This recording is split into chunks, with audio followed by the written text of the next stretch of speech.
¿Qué tal? Espero que se encuentren muy bien. Vamos a continuar con la clase y vamos a hablar de cálculo de variaciones.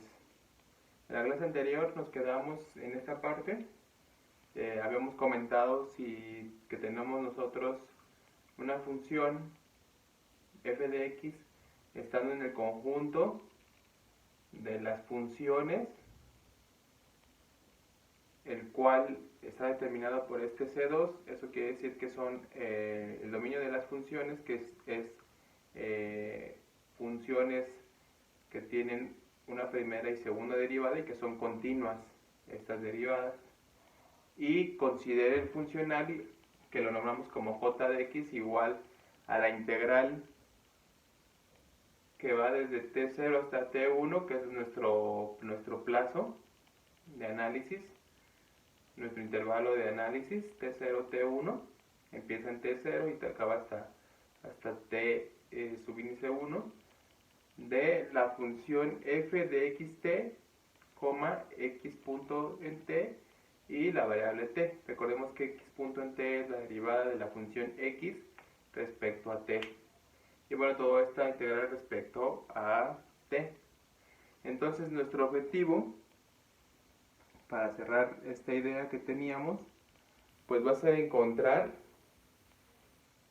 aquella función, la cual va a ser pues una trayectoria. Recordemos que habíamos hablado de encontrar trayectorias, como lo hemos hecho a lo largo del curso. Esa trayectoria la vamos a definir como x estrellita en t, es decir, ya va a ser esa trayectoria óptima o esa función óptima, tal que pues la derivada primera y segunda sean continuas en nuestro intervalo de análisis en t0, t1, que es donde de hecho estamos integrando. Y además de eso, vamos a verificar que la evaluación de esta función o trayectoria que hemos encontrado evaluada en t0 es igual a x0, y la función o trayectoria óptima evaluada en t1 va a ser igual a x1. Es decir, que va a terminar, bueno, va a iniciar y va a terminar en el periodo en el que le corresponde. Y entonces esto se debe cumplir siempre y cuando el funcional alcance su máximo o mínimo. Entonces, pues como se puede observar aquí, pues estamos hablando de primera y segunda derivada continuas en un intervalo. Por eso es que le exigimos que la función esté en este conjunto. Pero además de eso también estamos pidiendo que cumpla unas ciertas condiciones, que cumpla esa trayectoria óptima o la función óptima. Pero aquí estamos mencionando nosotros que el funcional alcance su máximo o su mínimo. Entonces, regularmente cuando estamos hablando de alcanzar el máximo o mínimo por parte del funcional, en algunas ocasiones también lo podemos nosotros determinar con el nombre de extremal. Es decir, que alcanza su extremo, su máximo o mínimo, la funcional, en este caso la funcional j de x. Recordemos que la funcional es una función que tiene como insumo funciones, a diferencia de valores reales, ¿no? En este caso, pues la función es x de t. Entonces ese va a ser nuestro objetivo de ahora en adelante, y hay que determinar qué tipo de situaciones nos podemos enfrentar para poder solucionar ese tipo de problemas, ¿no? Entonces, ese tipo de problemas se generaliza de tres formas. Una de ellas es que puede darse el caso en que x no sea función de t, sino que haya múltiples funciones. Entonces, bueno, pues como estamos hablando de máximos o mínimos, aquí la condición necesaria de primer orden se extiende a todas las variables que nosotros tengamos. Es decir, que no solamente tengamos una función x de t, no tengamos más funciones, por lo tanto, pues la condición necesaria de primer orden se va a extender a todas las demás variables. Recordemos que la condición necesaria de primer orden está determinada, o bueno, nosotros la invocamos derivado de que pues nosotros necesitamos encontrar el máximo o mínimo, y pues como ya lo hemos planteado a lo largo del curso y nos hemos apoyado en ello, para encontrar máximos o mínimos hay que apoyarnos en la condición de primer orden, ¿no? Entonces vamos a hablar de derivadas como lo estamos mencionando aquí, por eso es necesario que existan esa derivada primera y segunda y que sean continuos. Otro caso es que pueden aparecer derivadas de orden superior. Ahorita vamos a anotar esos puntos. Ahí en ese caso, la condición necesaria, que va a ser una ecuación de Euler, se extiende a la ecuación de Euler-Poisson. Un tercer caso va a ser cambios en el intervalo de tiempo, que bueno, pues ahí se aplican condiciones de transversalidad, que era lo que habíamos comentado ya también en la clase anterior, de cómo cambia o cómo se modifica con esas condiciones de transversalidad, es decir, movimientos en el periodo de análisis, ¿no? Entonces, bueno, vamos a mencionar vamos a escribir esos tres tipos de situaciones. Además de ello, vamos a hablar de una idea general y de por qué se utiliza en estos funcionales las integrales, partiendo de la idea básica. Y enseguida vamos a generar la condición necesaria de Euler-Lagrange. Haremos un ejercicio, un ejemplo, y bueno, dejaremos otro como ejercicio para que practiquemos, ¿no? Entonces, pues vamos a mencionar las tres formas que acabamos de comentar.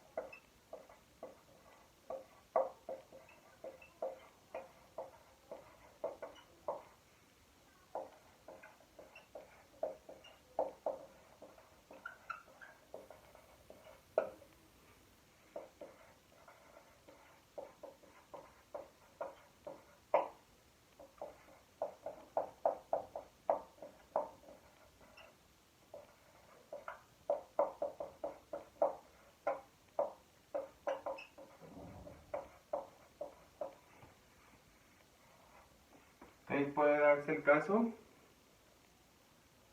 en el que no solamente tengamos como función a x de t, sino múltiples funciones. Entonces aquí simplemente la condición necesaria de primer orden se extiende a todas las variables, ¿no?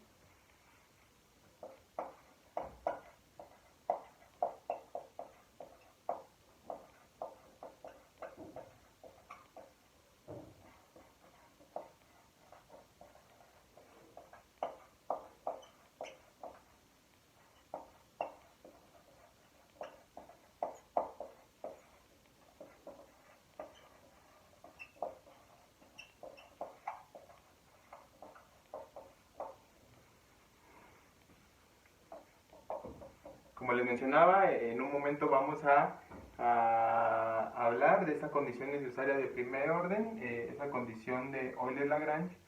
Para maximizar ese funcional, vamos a encontrar, como les decía, un extremal. Ese extremal es el máximo o el mínimo del funcional. Entonces vamos a platicar de esa condición necesaria de primer orden, que es la condición de Euler-Lagrange. En dado caso de que pues no solamente tengamos una función de como x de t, sino múltiples funciones en nuestro funcional, Bueno, pues la condición necesaria de primer orden se va a extender a todas las variables, a todas las funciones que nosotros tengamos como insumo de ese funcional. ¿Ok? Al momento pues solamente vamos a platicar de la condición necesaria de primer orden para nuestra variable x de t. Ahora, bueno, pues como hemos visto en el funcional, el funcional se compone de tres variables, como lo habíamos observado hace un momento, la primera pues es nuestra trayectoria, luego tenemos a la derivada de esa función respecto a t, y tenemos a nuestra variable t, ¿no?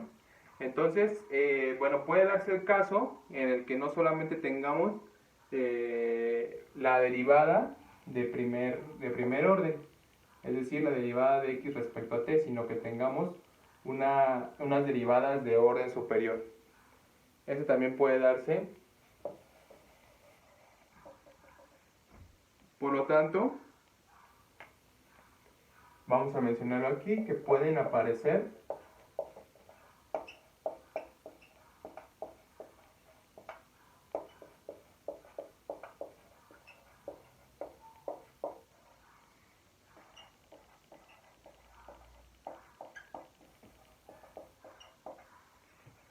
en ese caso. No solamente vamos a tener la condición necesaria de ecuación de Euler, sino que dicha condición necesaria se va a extender a la ecuación de Euler-Poisson.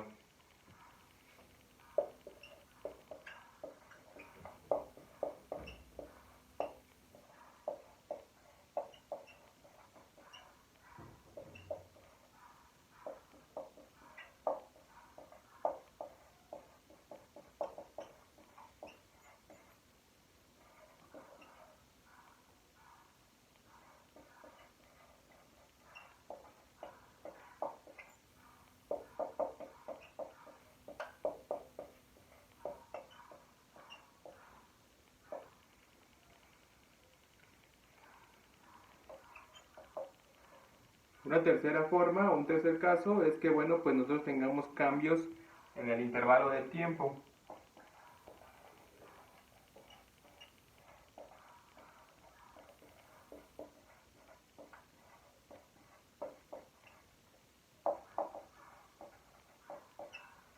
¿Esto a qué se refiere? Pues bueno, lo que habíamos platicado un poquito. Aquí vamos a poner el ejemplo de que nosotros tenemos aquí nuestro tiempo t, tenemos nuestra trayectoria, y lo que vamos a tener como alguna de las situaciones es que probablemente nuestra trayectoria no deba de rebasar un umbral que está fijo. Entonces aquí lo vamos a poner como x prima, bueno, prima no, sino lo vamos a nombrar como x, no sé, x1 en t.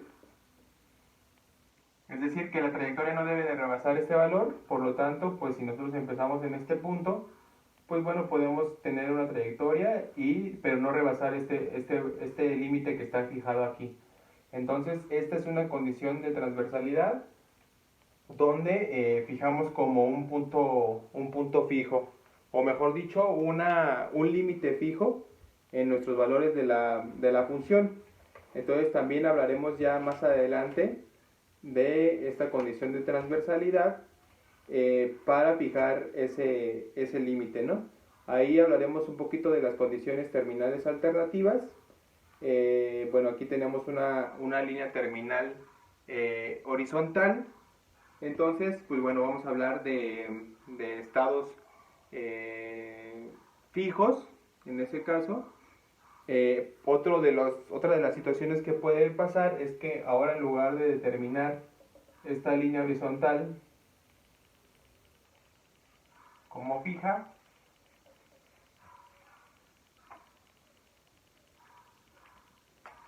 podemos tener también aquí nuestro eje, pero ahora vamos a terminar en un tiempo t1, y entonces aquí va a estar nuestra línea, y aquí ahora, en lugar de llamarlo como línea horizontal terminal, pues bueno, va a ser una línea terminal vertical truncada. Entonces vamos a tener un tiempo terminal fijo, es decir, no podemos rebasar este tiempo que está fijo aquí. Por lo tanto, pues nuestra trayectoria probablemente empieza aquí, puede tener cualquier movimiento, pero no debe de rebasar este plazo que está fijado ahí. Entonces, a diferencia del anterior, que teníamos una línea horizontal que nos truncaba nuestra trayectoria, bueno, ahora tenemos una línea terminal vertical truncada, donde tenemos un punto fijo aquí en nuestro tiempo final, y ese no lo debemos de rebasar en nuestra trayectoria. Y también otro caso es que puede ser que pues se tenga tanto un estado terminal fijo como un plazo determinado fijo. Entonces puede que nosotros tengamos ahora pues que por ambos lados esté determinado y que no rebase tanto en el tiempo t1 ni en nuestro valor x de t1. Entonces vamos a hablar de ese tipo de situaciones, y pues ese tipo de situaciones donde tengamos cambios en el intervalo de tiempo, también lo vamos a platicar.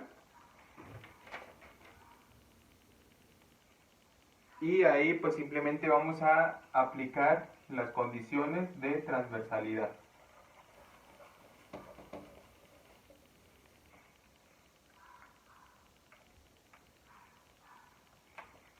Entonces, para este caso,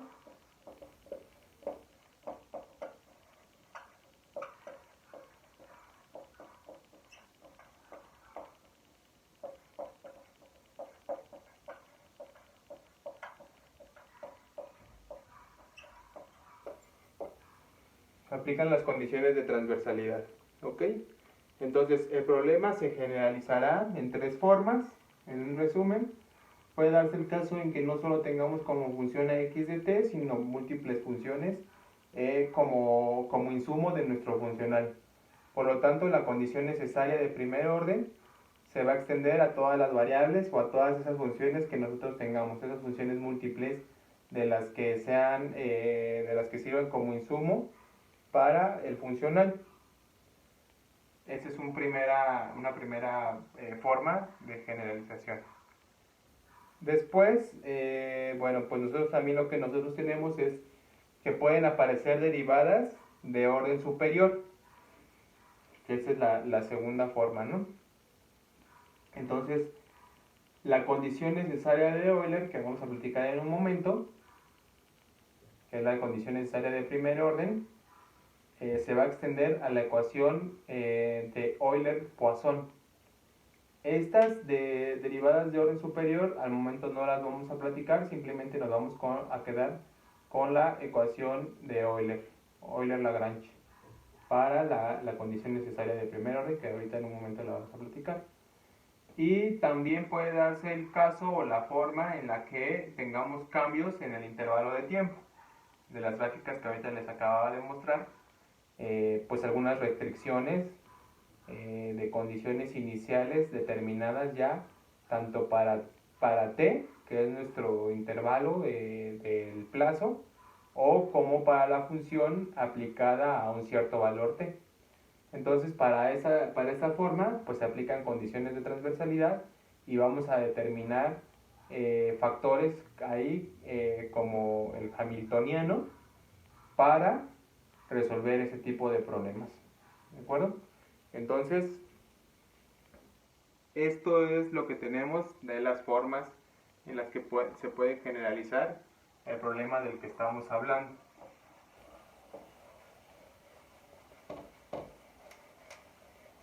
Recordemos que nuestro objetivo, como siempre lo hemos hecho, bueno, como siempre lo hemos tenido y que lo acabamos de escribir hace un momento, pues es determinar esa trayectoria óptima, que quizá en algunos problemas que fijemos van a ser maximizar utilidades, minimizar tiempos, minimizar costos, maximizar rendimientos, etcétera, ¿no?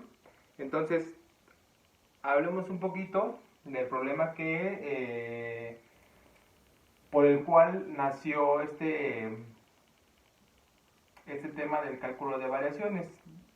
Recordemos que habíamos platicado del problema de la braquistocrona en la clase anterior, donde teníamos el movimiento de una partícula, ¿no? Una partícula que pues se movía ahí conforme a la gravedad, tenía una caída y el objetivo era determinar esta trayectoria que generara el menor tiempo posible de un punto A con coordenadas x0, y0 a un punto B con coordenadas x1, y1, ¿no?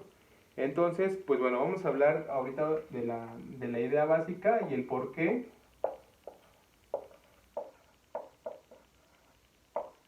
estamos platicando de integrales y cómo juegan las funciones y sus razones de cambio y la variable de análisis, ¿no? Entonces, por ejemplo, en esta idea básica lo que nosotros vamos a tener como problema es lo siguiente. Nosotros tenemos nuestro eje X y nuestro eje Y y tenemos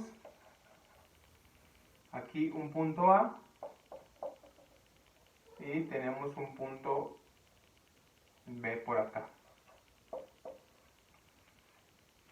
Entonces, en la idea básica lo que nosotros mencionamos es que queremos unir a esos puntos con una trayectoria de tal manera que genere el mínimo plazo en unión. Y cuando me refiero al mínimo plazo, es decir, minimizar tiempos en el plazo de la trayectoria de este punto A a este punto B. Es decir, minimizar ese tiempo o esa relación de cambio entre el punto A y el punto B. Entonces, bueno, pues el objetivo va a ser encontrar esta trayectoria, ¿no? Probablemente esta sea la trayectoria óptima. Entonces, nosotros a lo que vamos a llegar es justamente a encontrar esa trayectoria óptima. Pero, al momento, pues solamente la tenemos como propuesta, ¿no? Esta trayectoria de aquí la tenemos como propuesta y que de hecho, pues la vamos a nombrar. Esa trayectoria, pues va a ser una función pues que va a estar determinada como y que pues a su vez va a estar determinada por los valores de x. Entonces esa función y igual a y de x va a ser nuestra trayectoria pues óptima, o al menos la que nosotros proponemos. Entonces, en este caso, pues bueno, lo que nosotros vamos a tratar de determinar para ver si en realidad es la trayectoria óptima, pues son esas razones de cambio que se pueden observar aquí. Es decir, pues cuánto cambia, cuál es la razón de cambio en esta trayectoria. Entonces, por ejemplo, lo que nosotros tenemos aquí, pues va a ser cuánto avanzo en X y cuánto avanzo en Y, ¿no? Entonces, pues lo que nosotros le nombramos regularmente es una de X, es decir, el cambio en X, es decir, pasa de, aquí tenemos un X0, supongamos, y acá tenemos un X1. Y acá de este lado es el cambio en Y, ¿no? Es decir, aquí teníamos probablemente un Y0 y acá de este lado tenemos un Y1, ¿no? Entonces, nuestro objetivo va a ser que justamente esta razón de cambio de la trayectoria pues sea la mínima, porque es la trayectoria que nos genera el mínimo trayecto o el mínimo plazo de trasladarnos desde el punto A hasta el punto B. Entonces, nuestro análisis se va a centrar en medir pues esta diferencia que está aquí, ¿no? Que nosotros pues la podemos nombrar como la diferencia en S, ¿no? Entonces, ¿qué es lo que nosotros estamos observando? Pues bueno, si nosotros hacemos un zoom a esta parte de acá, lo que nos va a resultar va a ser un triangulito que va a quedar algo parecido acá. O sea, si nosotros hacemos de aquí, lo vamos a llevar esta parte de acá.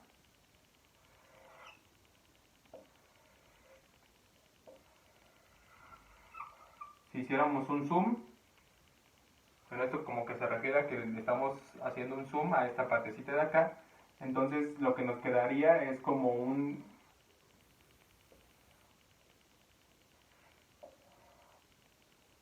triángulo así, ¿no? Más o menos. Donde aquí pues justamente tenemos a dx, a dy y a ds, ¿no?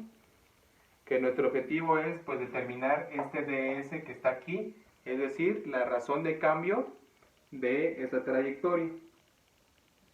Entonces, nosotros lo que sabemos por el teorema de Pitágoras es que, bueno, si tenemos un triángulo de esa forma, nosotros podemos determinar a ds como pues la raíz cuadrada de la suma de sus catetos al cuadrado, ¿no?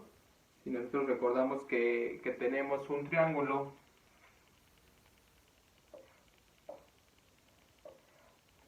cual tiene un cateto A, un cateto B y acá de este lado tenemos a C, nosotros sabemos que C es igual a la raíz cuadrada de A al cuadrado más B al cuadrado, ¿no? Eso lo sabemos por el teorema de Pitágoras. Entonces aquí, si de nuestro interés es este cambio en S, es decir, cuál es la razón de cambio de esta trayectoria, porque nosotros queremos tener la trayectoria mínima y hemos propuesto nosotros toda esta trayectoria aquí, pues entonces para analizar este ds, pues sería que ds va a ser igual a la raíz cuadrada de x al cuadrado más de y al cuadrado, ¿no? Utilizando la información que acabamos de poner aquí, que c es igual a la raíz cuadrada de la suma de sus catetos al cuadrado. Entonces nos queda que ds es eso que acabamos de poner ahí. Pero recordemos que este dx y este dy pues son diferenciales. ¿Por qué? Porque es de manera discreta, pues sería x1 menos x0 para determinar la diferencial de x, y también para determinar la diferencial de y, pues sería y1 menos y0, es decir, cuánto yo avanzo en el eje de las x, cuánto paso de x0 a x1, acá de este lado, y cuánto avanzo de y0 a y1. Entonces son diferenciales las que nosotros tenemos ahí. Por otro lado, nosotros también sabemos que nuestra trayectoria propuesta pues es una función y que depende del valor de x. ¿Por qué? Porque a cada valor de x le estamos asignando un valor y de x, ¿no? Es decir, la evaluación de y en x. Entonces, lo que nosotros vamos a sacar acá ahora, dado que y es igual a y de x, entonces nosotros sabemos que la diferencial de y, usando la regla de la cadena, pues bueno, es la diferencial de y respecto a x por la derivada en x, ¿no? Esto nosotros lo sabemos, ¿por qué? Por la regla de la cadena, porque es una función que depende de la variable x, sin embargo, al momento no está explícita. Entonces, la derivada de y es igual a la derivada de y respecto a x por la derivada de x.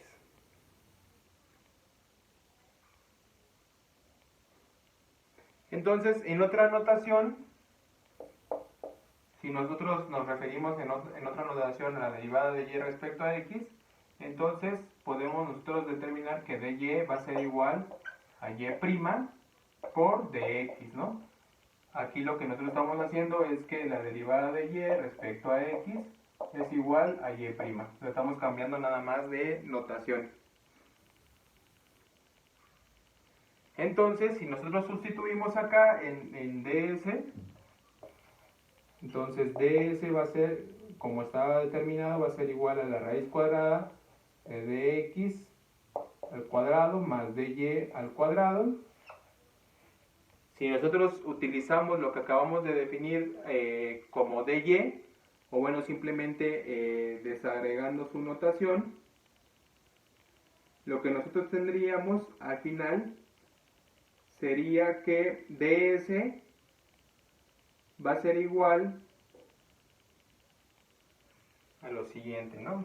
Entonces sería igual a la raíz cuadrada de dx al cuadrado multiplicado, observemos aquí que si sustituimos este dy entre dx multiplicado por dx, podríamos factorizar ese dx que está ahí y simplemente nos quedaría como dy entre dx, esto al cuadrado,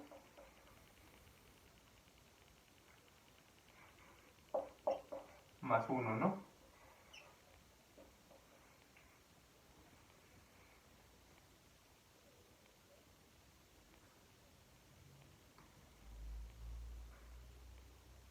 Por lo tanto, eso nos va a quedar igual a la raíz cuadrada de 1 más dy sobre dx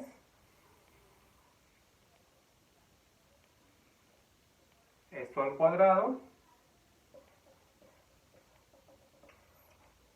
multiplicado por dx.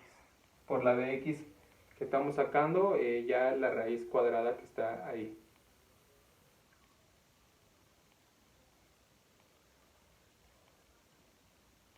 Entonces, ¿qué es lo que nosotros tenemos? Bueno, pues lo que nosotros alcanzamos a observar aquí es que ya tenemos una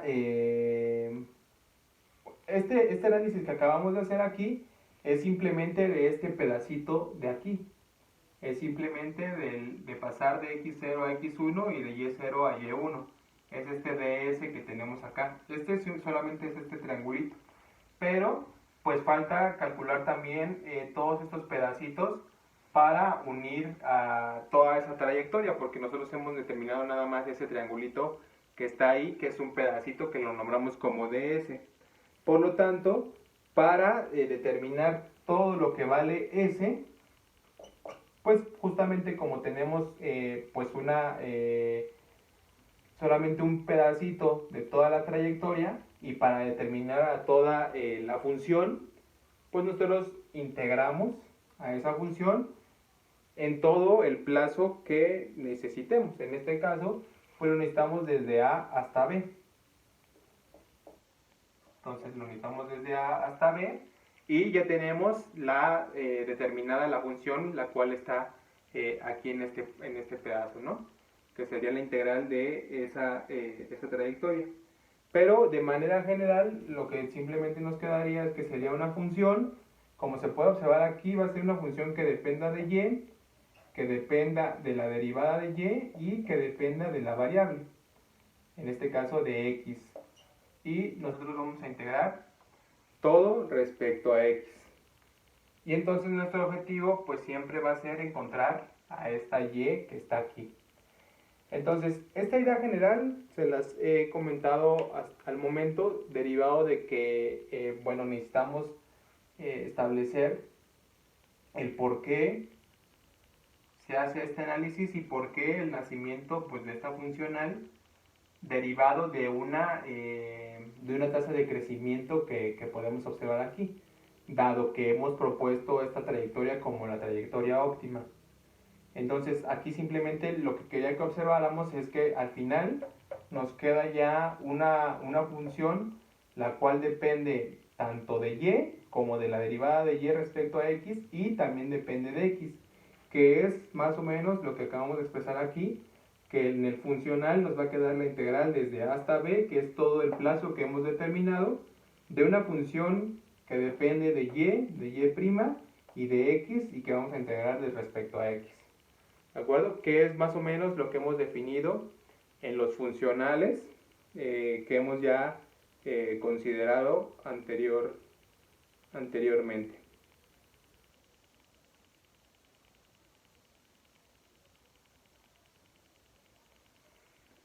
Entonces, esa era la idea básica y la idea general, de la cual, pues bueno, vamos a platicar ya en este momento para determinar esa condición necesaria para encontrar los extremos, bueno, el extremal, que es el máximo o el mínimo dependiendo del problema de nuestro funcional. Entonces, vamos a ahora a tratar de hallar esa condición necesaria que va a ser nuestra ecuación de Euler-Lagrange. Entonces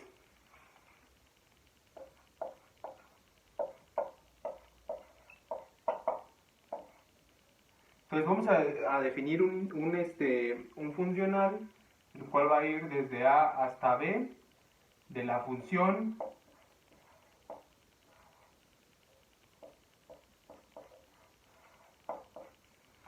que pues justamente acabamos de mencionar, ¿no? Tenemos la función f que va a depender de y', x respecto a x. Entonces nuestro objetivo va a ser encontrar un extremal con condiciones iniciales.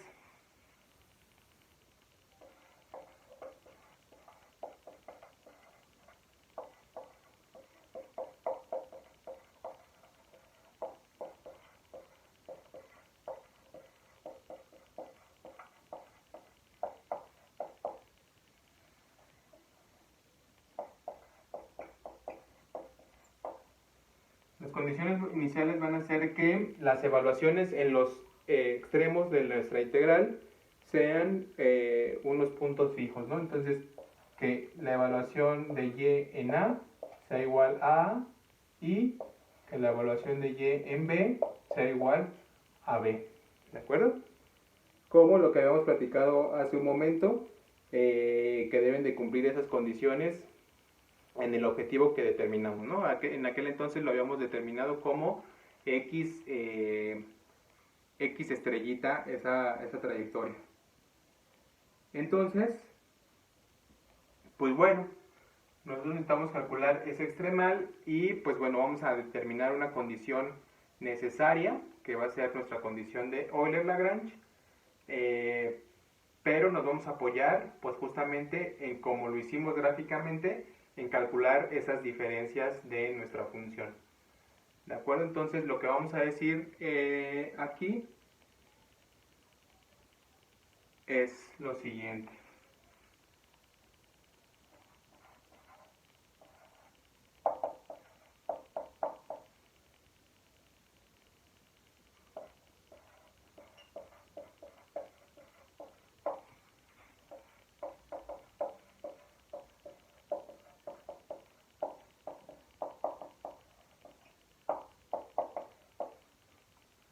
Entonces vamos a nombrar a esa y igual a y de x como la trayectoria óptima, tal que pues tengamos el cambio en, en nuestra funcional. Entonces delta j va a ser igual a j evaluado en y más h menos j evaluado en y. ¿De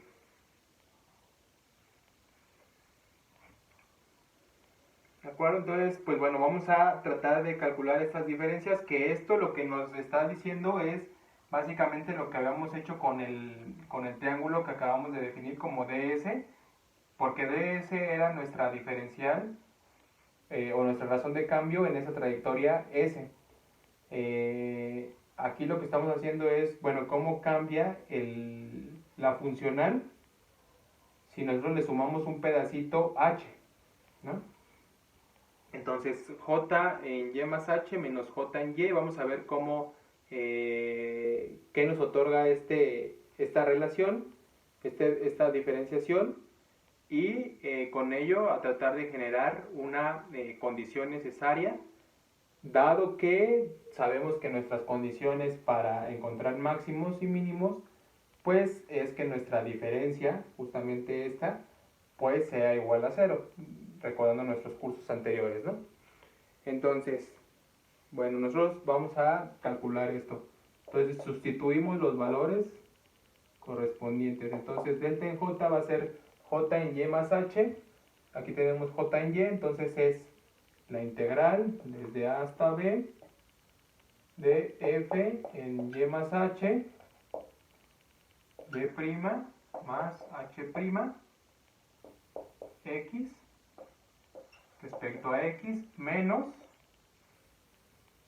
la funcional en y. Entonces la funcional en y es la integral desde a hasta b de tal cual pues la misma, ¿no? F en y x respecto a x. Entonces, como observamos, pues bueno, tenemos los mismos límites de integración, entonces esto va a ser igual a la integral desde a hasta b de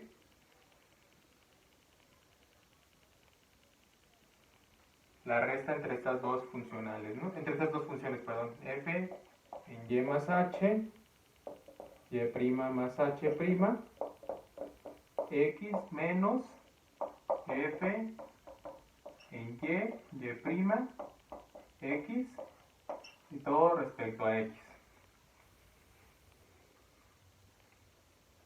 Entonces, bueno, lo que nosotros podemos observar es que pues tenemos una función y una variación la cual está determinada por y' más h' y también tenemos y' de este lado.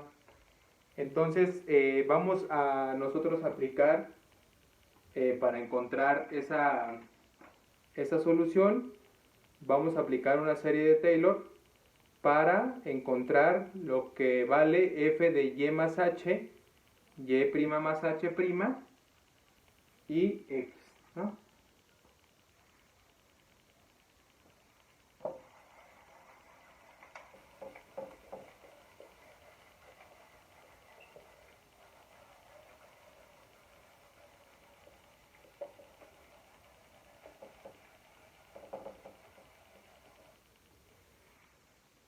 Entonces, bueno, aquí nada más en el desarrollo de la serie de Taylor, lo que nosotros vamos a tener es lo siguiente, vamos a desarrollar f de y más h, y' más h' x, ¿no? Entonces, desarrollando mediante la serie de Taylor vamos a tener que es f de y' x más, y recordemos que en la serie de Taylor tenemos unas derivadas de la función respecto a la variable donde estamos centrando ese desarrollo de Taylor. Entonces vamos a tener más la derivada de f respecto a y multiplicado por h más la derivada de f respecto a y' multiplicado por h'.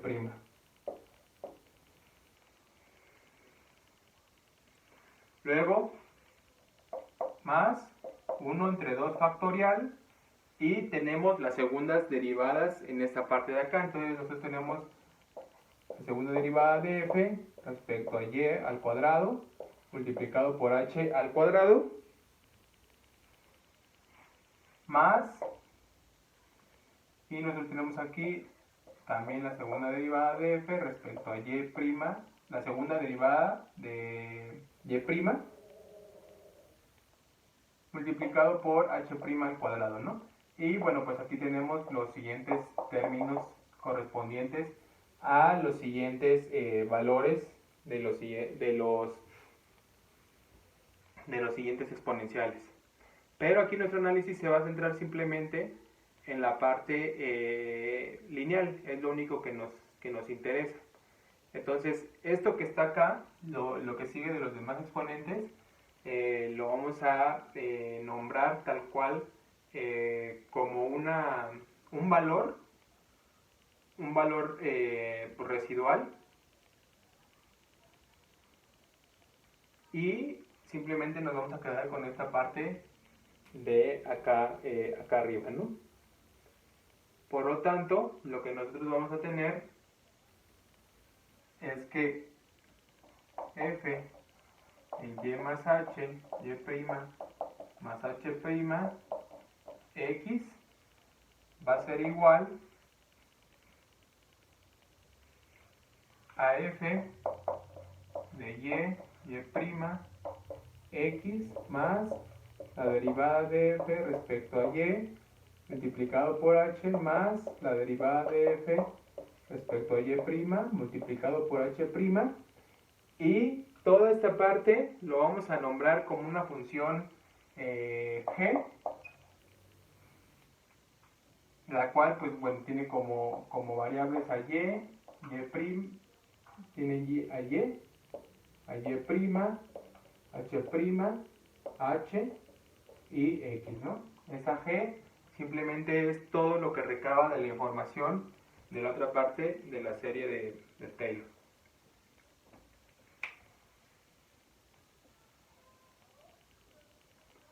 Entonces, nosotros vamos a sustituir, pues esto que tenemos acá, que teníamos en esta parte, lo vamos a sustituir en esta integral que está aquí.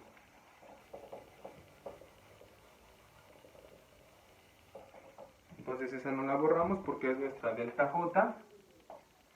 Entonces delta j va a ser igual a la integral de a a b. Esto que está aquí lo sustituimos por esto, entonces tendríamos f en y' x más la derivada de f respecto a y por h más la derivada de f respecto a y' por h'. Esto es todo lo que es esta parte de acá, más esta función g, ¿no? Que depende de todos estos valores.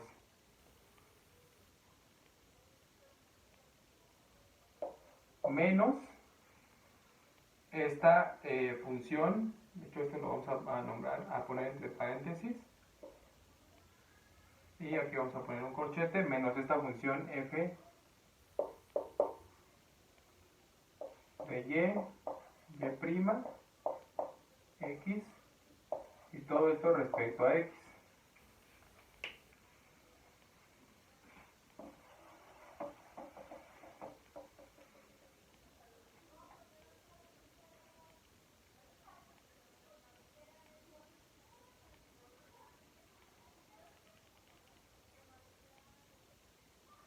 Entonces, ¿qué es lo que nosotros tenemos aquí? Bueno, pues esta parte inicial, con esto, pues se nos vuelve un 0, y lo que nos va a quedar nada más es la integral desde a hasta b de la derivada de f respecto a y por h más la derivada de f respecto a y', h' más esta función g que depende de todas las variables y que recaba toda la información que habíamos mencionado allá arriba, ¿no? Y esto respecto a x. Entonces, bueno, pues lo que nosotros vamos a tener en esta parte es que nuestra parte lineal, recordemos que esta g recaba toda esta información de los siguientes exponentes de la serie de Taylor. Entonces, esto de aquí es nuestra parte lineal, que es la que nos importa, ¿no? Por lo tanto, lo vamos a dejar nada más hasta estos dos valores, esa integral correspondiente. Entonces, nuestra delta j, que aquí faltó ponerle, delta j va a ser igual a la integral de a a b. Y ahora lo vamos a nombrar de la siguiente forma: f de y por h más f de y prima por h prima. Y todo esto respecto a x. Recordemos que esta g que está aquí no la vamos a considerar, dado que simplemente nos importa la parte lineal. Y aquí simplemente cambiamos de notación, donde especificamos que la derivada de f respecto a y la vamos a nombrar como f de y, mientras que la derivada de f respecto a y' va a ser igual a f de y'. ¿De acuerdo? Y pues estamos multiplicando por los términos correspondientes de h y h'.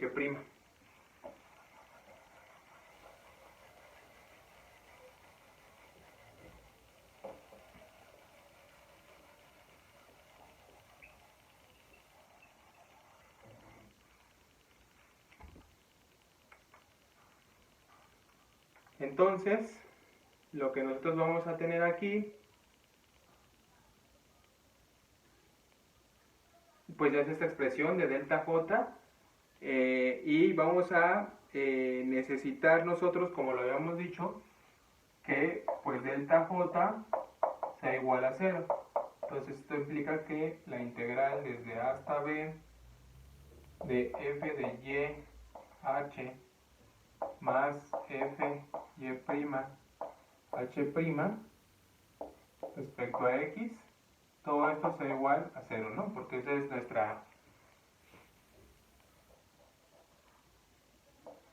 nuestra relación.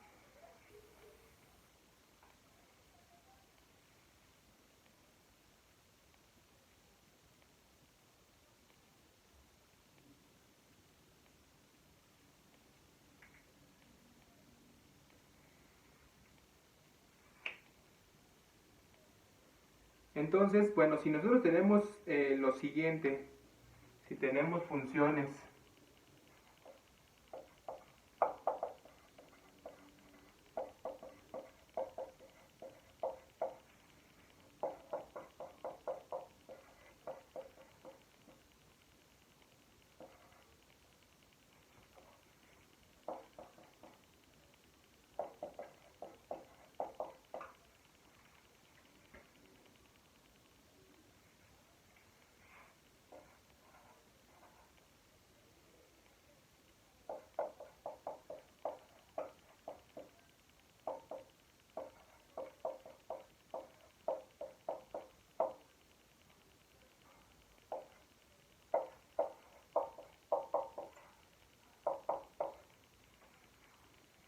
nosotros tenemos unas funciones f de x, g de x y h de x, tal que la integral de esa multiplicación y esa suma de funciones es igual a 0, entonces lo que implica es que f de x es igual a la derivada de la función g evaluada en x.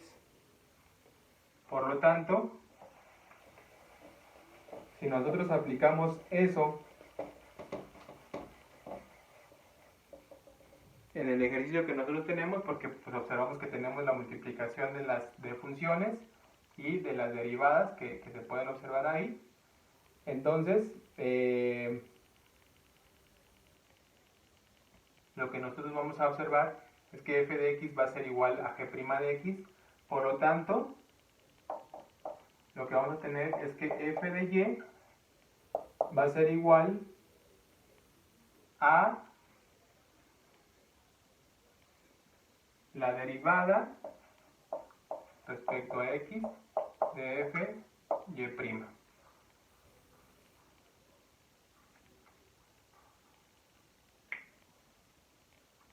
¿De acuerdo? Aquí nuestra f de y funciona como f de x, que es esta f de y que está aquí.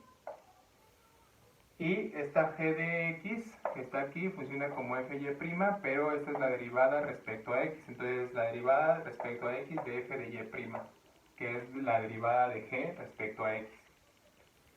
¿De acuerdo? Entonces, de aquí simplemente, pues lo que nosotros tenemos es que si esto se debe de cumplir, pues entonces f de y menos la derivada respecto a x de f de y' es igual a 0. Entonces, esta relación que está aquí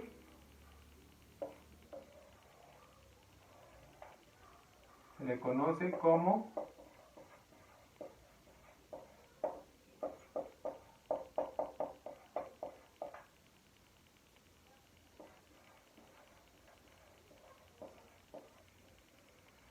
la ecuación de Euler-Lagrange.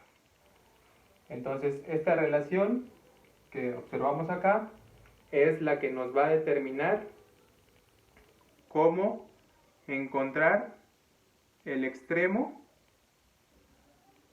de nuestra funcional o un extremal. ¿Por qué? Porque partimos de ese problema y hemos desarrollado de tal manera que se cumpla esta condición siempre y cuando pues nuestra delta J, que recordemos que es el diferencial, pues sea igual a 0, y eso implica que f de y menos la derivada de fy' respecto a x sea igual a 0, donde recordemos que f de y, quizás sería importante recordar que es f de y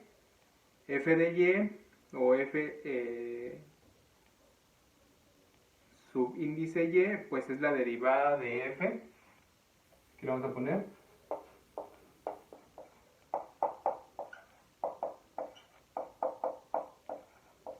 que ya lo habíamos puesto, f de y es la derivada de f respecto a y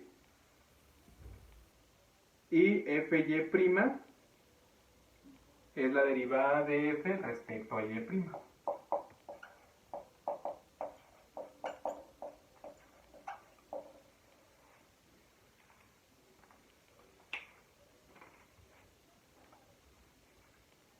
¿De acuerdo? Entonces, esta ecuación que está aquí es una de las síntesis más importantes para determinar el máximo o el mínimo de la funcional, que es esa condición necesaria de primer orden. Entonces,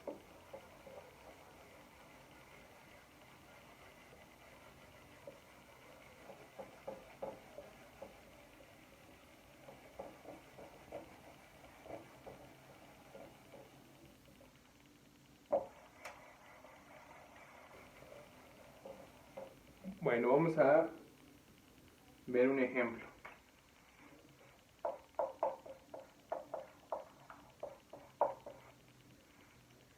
Entonces el ejemplo nos dice en qué curva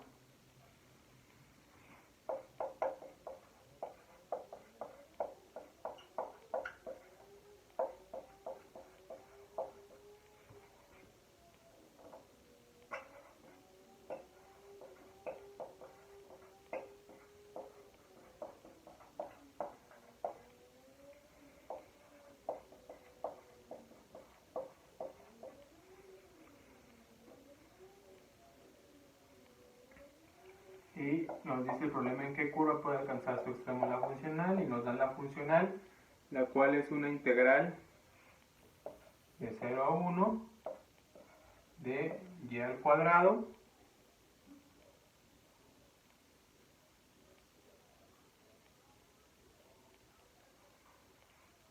más 12xy respecto a x, y nos dicen que y en 0 es igual a 0 y que y en 1 es igual a 1.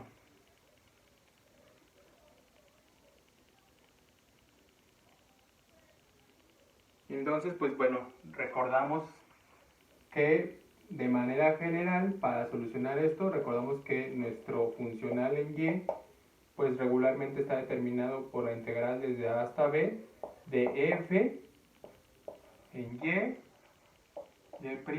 x respecto a x, ¿no? Entonces aquí nuestra función f, perdón, aquí es y', es y' al cuadrado.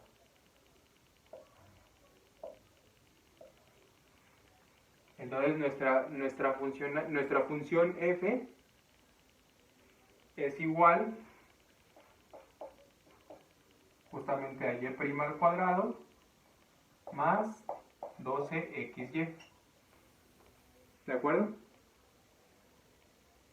Entonces nosotros necesitamos determinar cuál es el valor de f de y, que recordemos que es la derivada de f respecto a y. Y nosotros necesitamos también encontrar f en y', que es la derivada de f respecto a y'.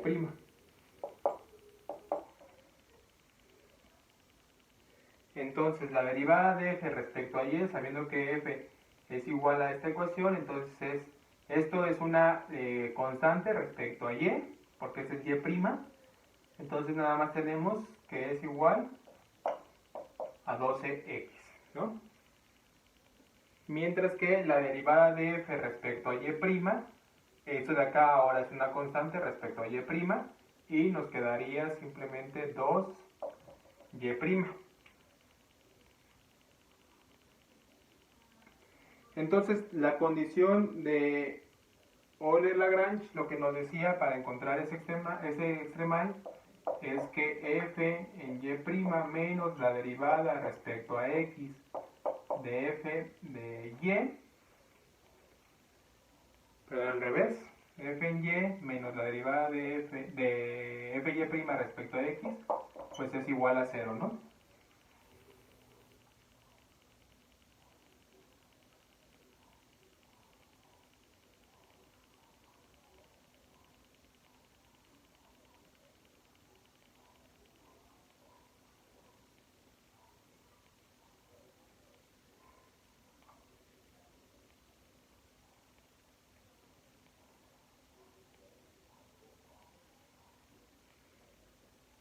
Entonces, lo que nosotros tenemos ya es nuestra f en y, que es la derivada de f respecto a y, que es igual a ese 12x, y la derivada de f en y' respecto a x, tenemos que calcularla.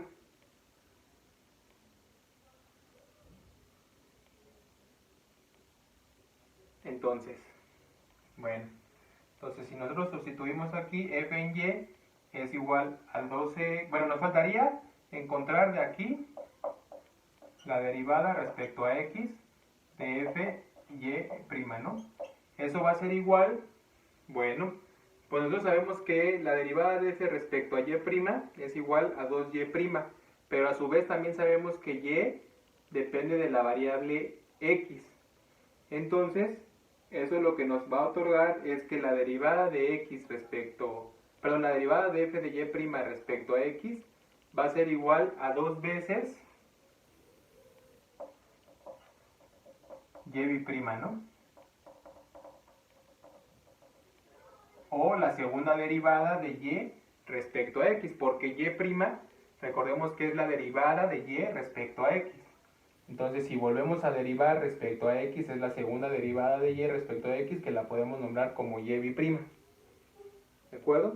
Entonces, ahora sí, de aquí lo que nosotros tendríamos es que f en y es 12x y este valor de acá es menos 2y', que es la segunda derivada de y respecto a x, y esto es igual a 0.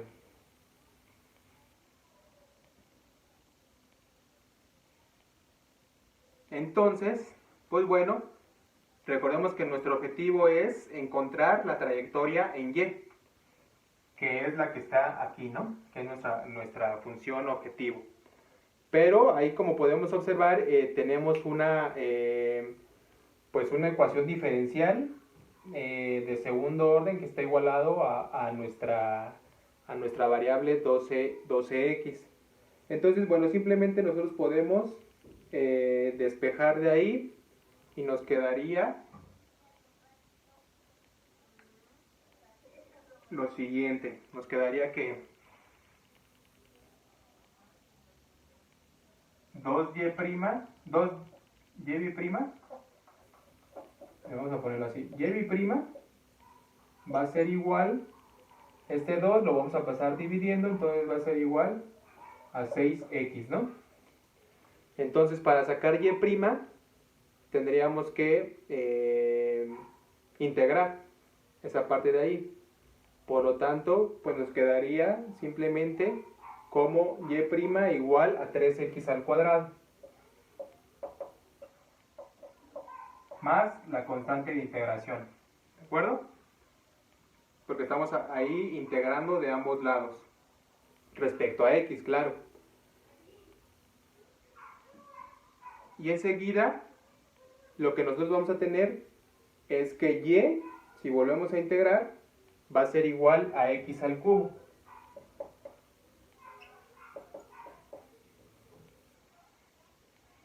Si nosotros volvemos a integrar de ambos lados esa ecuación diferencial, ¿no? Más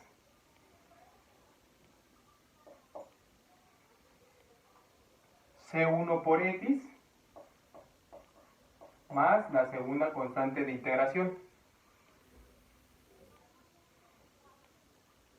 Por lo tanto, lo que nosotros tenemos es que nuestra trayectoria ya final y va a ser igual a esto que tenemos acá, x al cubo más c1x más c2.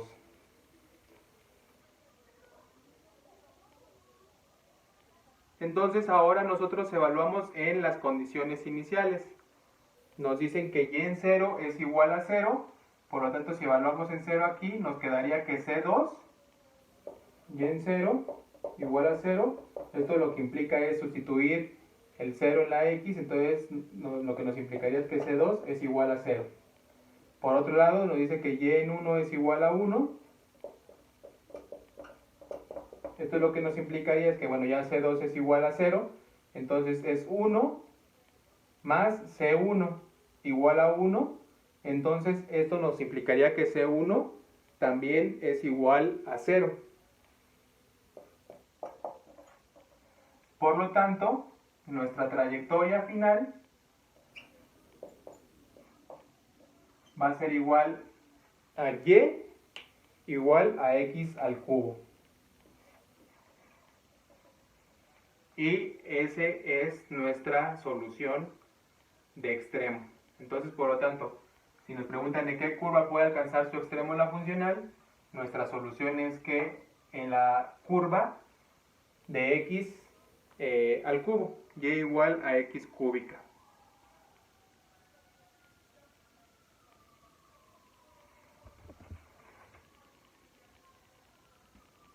Entonces, ese es el ejercicio que nosotros teníamos para ejemplificar lo que hemos encontrado con nuestra ecuación de Euler-Lagrange y su aplicación. Entonces, para finalizar, pues simplemente les voy a dejar un ejercicio para que ustedes por favor lo practiquen.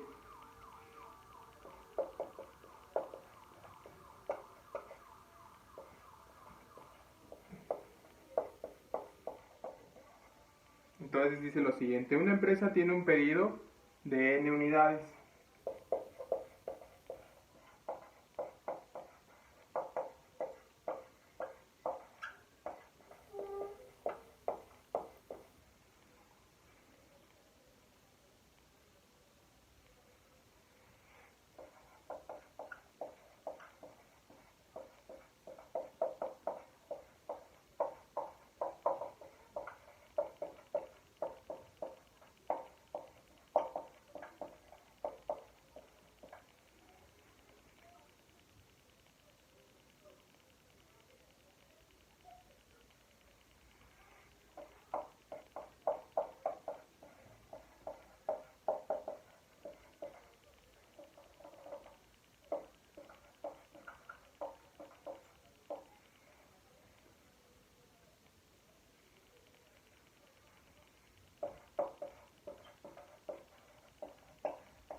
Bueno, entonces el ejercicio queda de la siguiente manera.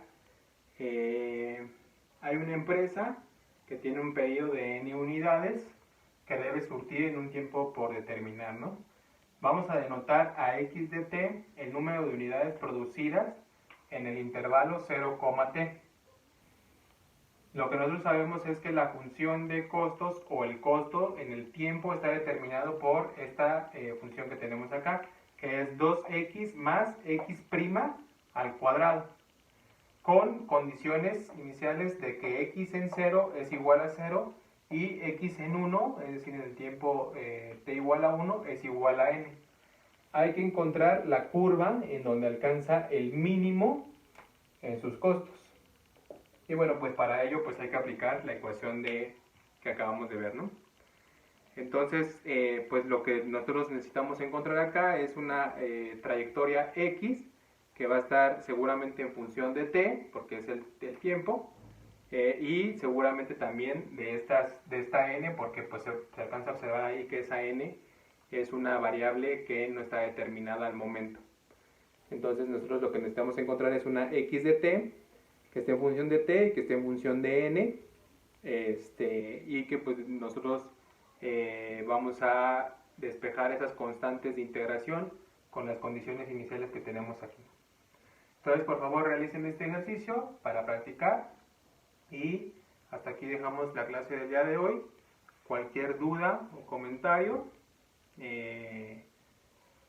pues estoy a sus órdenes. Nos vemos en la siguiente ocasión. Muchas gracias. Saludos.